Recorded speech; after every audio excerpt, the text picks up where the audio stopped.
The Palmers returned to Cleveland the next day, and the two families at Barton were again left to entertain each other. But this did not last long. Elinor had hardly got their last visitors out of her head, had hardly done wondering at Charlotte's being so happy without a cause, at Mr. Palmer's acting so simply, with good abilities, and at the strange unsuitableness which often existed between husband and wife, before Sir John's and Mrs. Jennings's active zeal in the cause of society procured her some other new acquaintance to see and observe.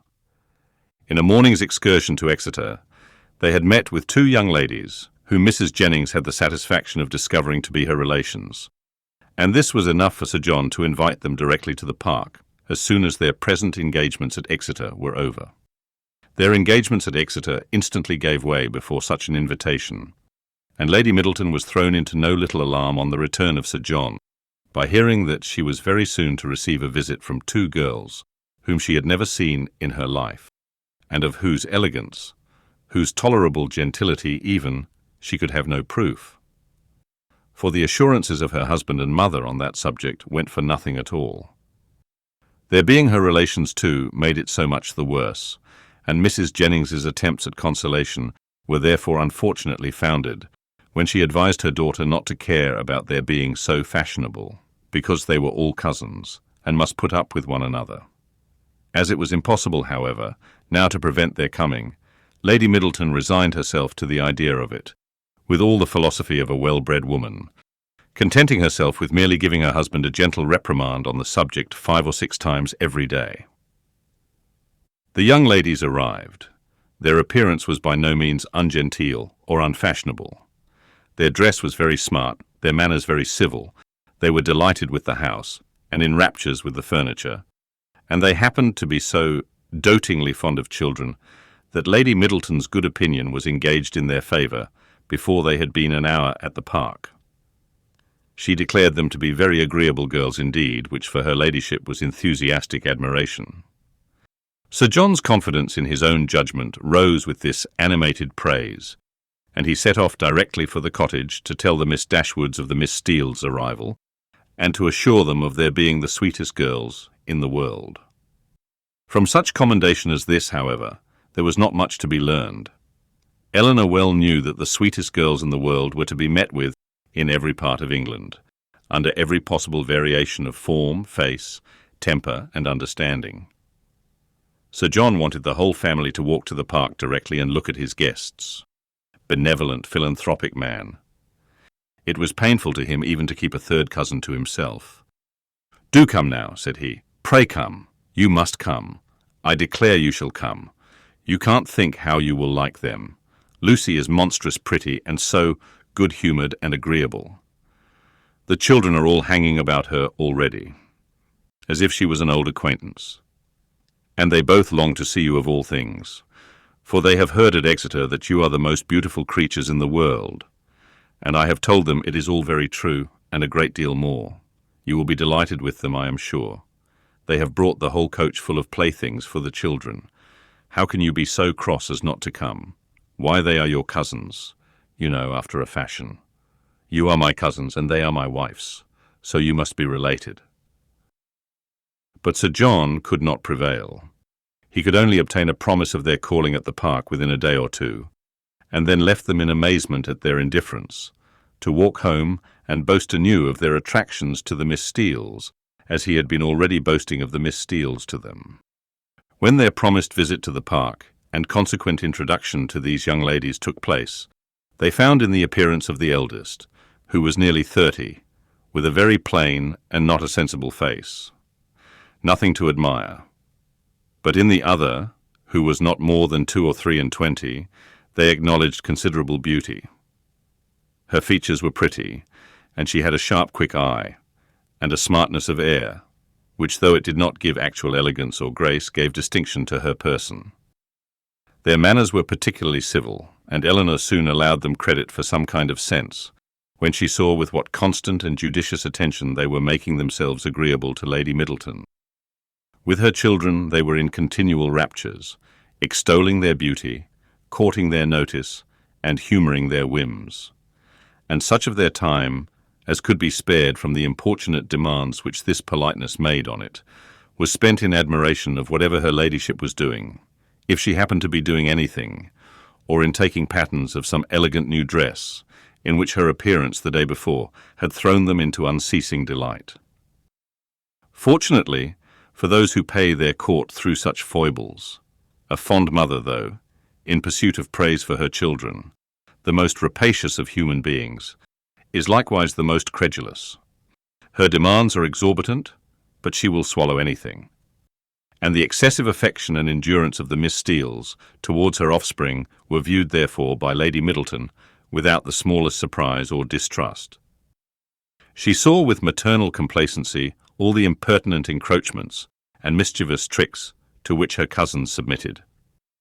She saw their sashes untied, their hair pulled about their ears, their work-bags searched, and their knives and scissors stolen away, and felt no doubt of its being a reciprocal enjoyment. It suggested no other surprise than that Elinor and Marianne should sit so composedly by, without claiming a share in what was passing. "John is in such spirits today," said she, on his taking Miss Steeles's pocket handkerchief and throwing it out of window. "He is full of monkey tricks."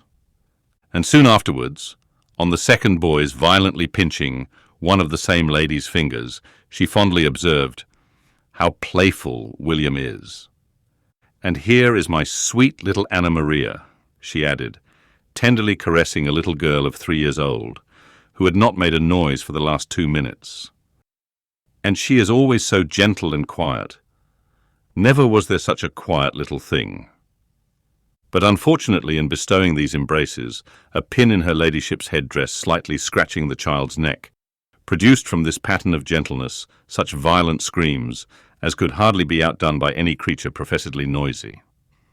The mother's consternation was excessive, but it could not surpass the alarm of the Miss Steeles, and everything was done by all three in so critical an emergency which affection could suggest as likely to assuage the agonies of the little sufferer. She was seated in her mother's lap, covered with kisses, her wound bathed with lavender water, by one of the Miss Steeles, who was on her knees to attend her, and her mouth stuffed with sugar plums by the other. With such a reward for her tears, the child was too wise to cease crying. She still screamed and sobbed lustily, kicked her 2 brothers for offering to touch her, and all their united soothings were ineffectual, till Lady Middleton, luckily remembering that, in a scene of similar distress last week, some apricot marmalade had been successfully applied for a bruised temple, the same remedy was eagerly proposed for this unfortunate scratch, and a slight intermission of screams in the young lady on hearing it gave them reason to hope that it would not be rejected. She was carried out of the room, therefore, in her mother's arms, in quest of this medicine, and as the 2 boys chose to follow, though earnestly entreated by their mother to stay behind, the 4 young ladies were left in a quietness which the room had not known for many hours. "Poor little creatures," said Miss Steele as soon as they were gone. "It might have been a very sad accident." "Yet I hardly know how," cried Marianne, "unless it had been under totally different circumstances. But this is the usual way of heightening alarm where there is nothing to be alarmed at in reality." "What a sweet woman Lady Middleton is," said Lucy Steele. Marianne was silent. It was impossible for her to say what she did not feel, however trivial the occasion. And upon Elinor, therefore, the whole task of telling lies when politeness required it always fell. She did her best when thus called on, by speaking of Lady Middleton with more warmth than she felt, though with far less than Miss Lucy. "And Sir John too," cried the elder sister. "What a charming man he is." Here too Miss Dashwood's commendation, being only simple and just, came in without any eclat. She merely observed that he was perfectly good-humoured and friendly. "And what a charming little family they have. I never saw such fine children in my life. I declare I quite dote upon them already, and indeed I am always distractedly fond of children." "I should guess so," said Elinor, with a smile, "from what I've witnessed this morning." "I have a notion," said Lucy. "You think the little Middletons rather too much indulged. Perhaps they may be the outside of enough. But it is so natural in Lady Middleton. And for my part, I love to see children full of life and spirits. I cannot bear them if they are tame and quiet. I confess, replied Elinor, that while I am at Barton Park, I never think of tame and quiet children with any abhorrence. A short pause succeeded this speech, which was first broken by Miss Steele, who seemed very much disposed for conversation, and who now said rather abruptly, "And how do you like Devonshire, Miss Dashwood? I suppose you were very sorry to leave Sussex." In some surprise at the familiarity of this question, or at least of the manner in which it was spoken, Elinor replied that she was. "Norland is a prodigious beautiful place, is not it?" added Miss Steele. "We have heard Sir John admire it excessively," said Lucy, who seemed to think some apology necessary for the freedom of her sister. "I think everyone must admire it," replied Elinor, "whoever saw the place, though it is not to be supposed that anyone can estimate its beauties as we do." "And had you a great many smart beaux there?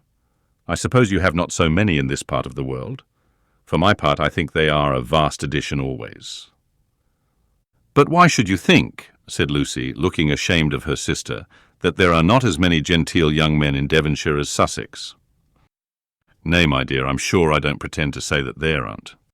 I'm sure there's a vast many smart beaux in Exeter. But, you know, how could I tell what smart beau there might be about Norland? And I was only afraid the Miss Dashwoods might find it dull at Barton, if they had not so many as they used to have. But perhaps you young ladies may not care about the beaux, and had as lief be without them as with them. For my part, I think they are vastly agreeable, provided they dress smart and behave civil. But I can't bear to see them dirty and nasty. Now there's Mr. Rose at Exeter, a prodigious smart young man, quite a beau, clerk to Mr. Simpson, you know, and yet if you do but meet him of a morning, he is not fit to be seen. I suppose your brother was quite a beau, Miss Dashwood, before he married, as he was so rich." "Upon my word," replied Elinor, "I cannot tell you, for I do not perfectly comprehend the meaning of the word. But this I can say, that if he ever was a beau before he married, he is one still, for there is not the smallest alteration in him." "Oh dear, one never thinks of married men's being beaux. They have something else to do." "Lord, Anne," cried her sister, "you can talk of nothing but beaux. You will make Miss Dashwood believe you think of nothing else." And then, to turn the discourse, she began admiring the house and the furniture. This specimen of the Miss Steeles was enough. The vulgar freedom and folly of the eldest left her no recommendation, and as Elinor was not blinded by the beauty or the shrewd look of the youngest, to her want of real elegance and artlessness, she left the house without any wish of knowing them better. Not so the Miss Steeles. They came from Exeter, well provided with admiration for the use of Sir John Middleton, his family, and all his relations, and no niggardly proportion was now dealt out to his fair cousins, whom they declared to be the most beautiful, elegant, accomplished, and agreeable girls they had ever beheld, and with whom they were particularly anxious to be better acquainted. And to be better acquainted, therefore, Elinor soon found, was their inevitable lot, for as Sir John was entirely on the side of the Miss Steeles, their party would be too strong for opposition, and that kind of intimacy must be submitted to, which consists of sitting an hour or two together in the same room almost every day. Sir John could do no more, but he did not know that any more was required. To be together was, in his opinion, to be intimate, and while his continual schemes for their meeting were effectual, he had not a doubt of their being established friends. To do him justice, he did everything in his power to promote their unreserve by making the Miss Steeles acquainted with whatever he knew or supposed of his cousin's situations in the most delicate particulars, and Elinor had not seen them more than twice, before the eldest of them wished her joy on her sister's having been so lucky as to make a conquest of a very smart beau since she came to Barton. "'Twill be a fine thing to have her married so young, to be sure," said she. "And I hear he is quite a beau, and prodigious handsome. And I hope you may have as good luck yourself soon, but perhaps you may have a friend in the corner already." Elinor could not suppose that Sir John would be more nice in proclaiming his suspicions of her regard for Edward than he had been with respect to Marianne. Indeed, it was rather his favourite joke of the two, as being somewhat newer and more conjectural. And since Edward's visit, they had never dined together without his drinking to her best affections with so much significancy and so many nods and winks as to excite general attention. The letter F had been likewise invariably brought forward, and found productive of such countless jokes that its character as the wittiest letter in the alphabet had been long established with Elinor. The Miss Steeles, as she expected, had now all the benefit of these jokes, and in the eldest of them they raised a curiosity to know the name of the gentleman alluded to, which, though often impertinently expressed, was perfectly of a piece with her general inquisitiveness into the concerns of their family. But Sir John did not sport long with the curiosity which he delighted to raise, for he had at least as much pleasure in telling the name as Miss Steele had in hearing it. "His name is Ferrers," said he in a very audible whisper, "but pray do not tell it, for it's a great secret." "Ferrers," repeated Miss Steele. "Mr. Ferrers is the happy man, is he? What? Your sister-in-law's brother, Miss Dashwood? A very agreeable young man, to be sure. I know him very well." "How can you say so, Anne?" cried Lucy, who generally made an amendment to all her sister's assertions. "Though we have seen him once or twice at my uncle's, it is rather too much to pretend to know him very well." Elinor heard all this with attention and surprise.